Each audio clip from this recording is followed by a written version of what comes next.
Hello friends, welcome again to my channel. तो आज हम बात करेंगे बर्ड्स नेम के बारे में। तो चलिए स्टार्ट करते हैं। सबसे पहले आती है हमारी ऑस्ट्रिच। ऑस्ट्रिच को हिंदी में शतुरमुर्ग भी कहा जाता है। इसका भारी वजन होने के साथ साथ ये बहुत फुर्तीली और तेज दौड़ने वाली एक पक्षी है। उसके बाद बात करते हैं रॉबिन की। रॉबिन को हिंदी में भी रॉबिन ही कहा जाता है। इसका फेस ऑरेंज कलर का होता है बच्चों, और ये बहुत ही फुर्तीला और तेज दिमाग का पक्षी है। उसके बाद बात करते हैं बच्चों स्वैन की, जिसको हम हंस भी बोलते हैं।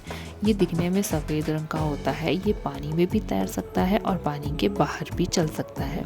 उसके बाद बात कर लेते हैं बच्चों टुकेन पक्षी की, जिसको हिंदी में भी टुकेन ही बोला जाता है। इसकी चोंच इसके शरीर से कुछ ज़्यादा ही लंबी होती है और इसकी आवाज़ बहुत तेज़ होती है। उसके बाद बात करते हैं बच्चों राजहंस की, जिसको इंग्लिश में फ्लेमिंगोस भी कहा जाता है। ये पिंक कलर के लंबी लंबी टाँकों वाले पक्षी होते हैं और ये एक जगह से दूसरी जगह बहुत ऊंचाई तक उड़ सकते हैं। उसके बाद आता है बच्चे ह्यूमन गिविंग बर्ड, जिसको हम गुंजन पक्षी भी बोलते हैं।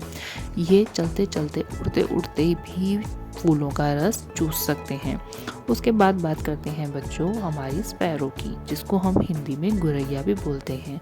ये दिखने में बहुत छोटी होती है और हमारे घर के आसपास दिखने को मिल जाती है बच्चों। उसके बाद बात करते हैं आउल की, जिसको हम हिंदी में उल्लू भी बोलते हैं। उल्लू रात को बहुत दौड़ सकता है और तेज दूर तक देख भी सकता है बच्चों। उसके बाद बात करते हैं हम ईगल की। ईगल को हिंदी में बाज भी बोला जाता है। ये ऊंचाई से उड़ते उड़ते नीचे अपना शिकार झपट्टे से पकड़ सकता है।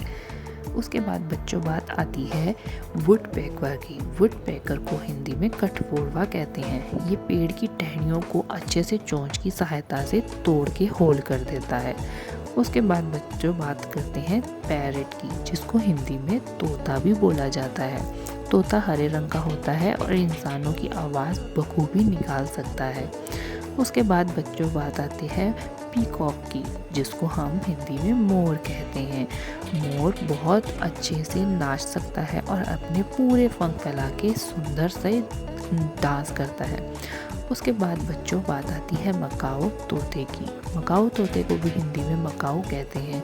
ये 4 से 5 फुट तक लंबा हो सकता है। इसकी पूंछ बहुत लंबी होती है बच्चों। उसके बाद बात करते हैं क्रो की, जिसको कौवा भी बोला जाता है। कौवा आमतौर पर हमारे घर के आसपास ही देखने को मिल जाता है और काले रंग में होता है बच्चों। उसके बाद बात करते हैं बैट की, जिसको हम चमगादड़ भी बोलते हैं।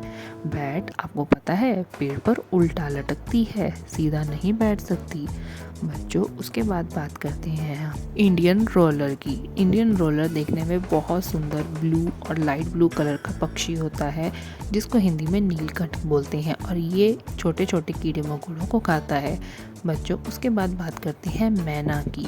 मैना हमारे घर के आसपास दिखती है और बहुत तेज तेज शोर मचाती है।